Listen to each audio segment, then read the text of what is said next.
Oolamaa koo guyyaa har'aa magaalaa Beeruutiin keessaa deddeebi'aa kanan oolee viidiyoo tokko isinii qabadhee dhufe. Nagaan koo jaalalaa fi kabajaa bakka isin jirtanitti isiniif haa baay'atu. Hordoftoota chaanaalii kootii akkami nagaa keessanii? Ani nagaa kootii galata gooftaa baga nagaa qabaattan yeroo kana geessanii. Tole gara viidiyoo kootti darbuudhaan laayikii godhaa. Laayikiin keessan ijoollee baay'ee bira akka ga'u godhaa.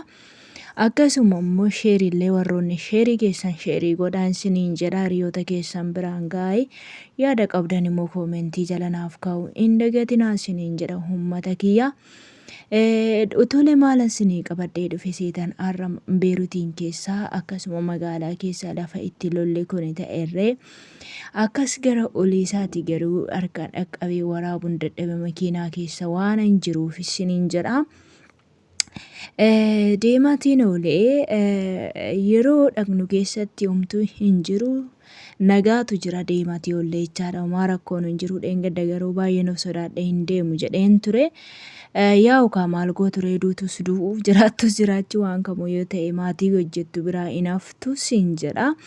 Warroonni achi keessa jirtan jechaadha yaaddoo keessa kan jirtanii. Egaa wanti hundumtuu amma cufamee jira. Yeroo gallummoo maaltu nu mudate seetan daandii amma makiinaa akkanattiin deemaa jiru kuni hundumti isaa cufee waarrateetu waan cufe sanan beeku innaa fuuldura irraa fagoodha.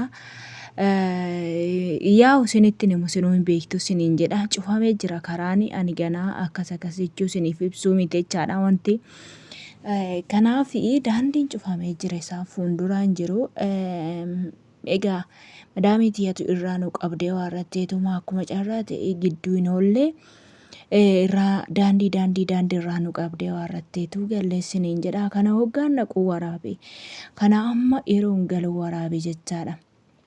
Ilaa obboloota koo roophilaan deemaa hin jiru. Mucaan madaamii kiyyaa kan tikkeetti citee fi sababii roophilaan as seennee fi deemuu hin dandeenye hin deemu akkasuma kan Itoophiyaa keenyarree hin deemu naan jetteerti gaafadheen ture jechaadha.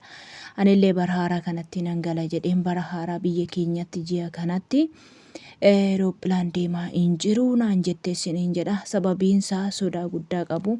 Garuu amma tokko umaan jedhu biyyoonni tokko akka isaan bakka irru kunnee waan akkasii kana lolli kun akka hin taane jedhanii dhoowwaa jiru jedhanii sababiin isaa namatu dhumaa lammaffaa immoo qabeenya namaas hin barbaadaa lubbuun namaas hin barbaadaa waan akkasiitiin dhoowwaa jiru jedhu. Kaan isaanii immoo sodaan isaanii maal seetan kaan isaanii maaltu ture nu rukutu waan jedhu jechaadha. Dubbiin isaanii cimtuudha waan ta'eef ani asirratti isinitti haasa'uu hin barbaadu.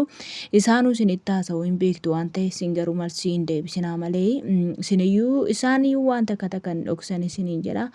Isinitti wakabu hordoftoota kiyya. Kanaaf sodaa cimaa hin qabu garuu mudannoon amma nu mudate keessatti dhugaa rabbi baay'ee tokko sodaadhe jara isaaniyyuu beektu. Jarri kun maal ture seetan akka kunoo laale akka hankeenya kana fakkeenyaaf sinii gala jedhee yaada. Akkuma poolisootaa kana jechaadha. Isaan xiiqii wal qabanii jiru. Akka nu yaannuuf akka nu jennu miti obboloota kiyyaa naaf ibsitee jirti madaaminti jechaadha. Jaaricha santuu makiinaa afurii immoo maaliin fuuldura makiinaa fuuldura dhaabbatanii jiru jechaadha.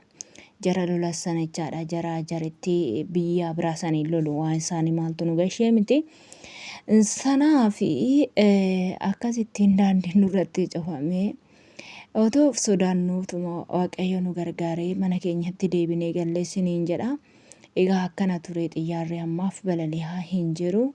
Deemas hin jiru hin deema warri jettan yoo jiraattan ani roophilaa yeroo hundaa yeroo bu'uuf yeroo ka'u nan arga jechaadha. Akkasuma biyyoota kanaa Itoophiyaa deemaa hin jiru. Sababiin isaa sodaadha waan ta'eef sodaadhumaan biyyattiin biraa roophilaa isaaniitiin as keessa galuu hin barbaanne jechaadha malee waan biraatiif miti. Waaqayyo isin haa eegu, Waaqayyo nu haa eegu. Baay'ee ulfaataadha isiniin jedha garuu amma tokkoof tasgabbaa'ee jira. akka duraa otoo hin taane amma tokko kun amma tasgabbii qaba akka barbaadanitti baatanii deemuu dandeechuu. Garuu immoo hin bayinaa ijoolleen keenya warri bakkee hojjettan warri mana kontiraataa hojjettan jechaadha. Ani kana yeroon deemu keessatti gara Juunii kan jedhamtuttan deemaa ture. Ijoollee baay'een hin beektu waan ta'eef. Kanaaf obboloota kiyyaa of eeggannoo isin barbaachisa isiniin jedha. Hin bayinaa ala baatanii akkuma argitanii walii galee iddoo bashannanaa maaliin jedhina isaan iyyuu of sodaachaa jiru waan ta'eef isinis isiniin jedha. Garuu namni nama rukutu namni nama miidhu nan dhufee isin miidha namaan jedheeti miti. Aara dhufkate warra teetu waggaa namni dhiisee kun baqqata kanaan booda homtuu hin jiru jedhee callisee ofuma deemee nama rukuta malee namni nama miidhuu barbaadu. Abaluus na eeggadhu dhufee si miidha namaan jedhee miti. Waaqayyo nu haa tiksu nu haa eegu akkuma amantii keessanitti waaqayyoon kadhadhaa. Raafamuu dhiisatii isiniin jedha. Haalli isaa haala ulfaataadha. Haa ta'uyyuu malee waan hundumaaf waaqayyo jira isiniin jedha. Lubbuu teenyaa biyyuma ormaa keessatti homaadhaan hin godhini. Lubbuun garuu bakka kamittuu duutii hin haftu. Eessattuu taanaan duutii hin haftu. Biyya keessatti hin haftu, biyya ormaatti hin haftu. Bakka namaa dhuftetti hin haftu. Garuu immoo biyya ormaa keessatti homaa nu hin godhini isiniin jedha. Kanaaf waaqayyoon kadhannaa akkasumas akkuma amantii keessanitti du'aa keessan godhadhaa.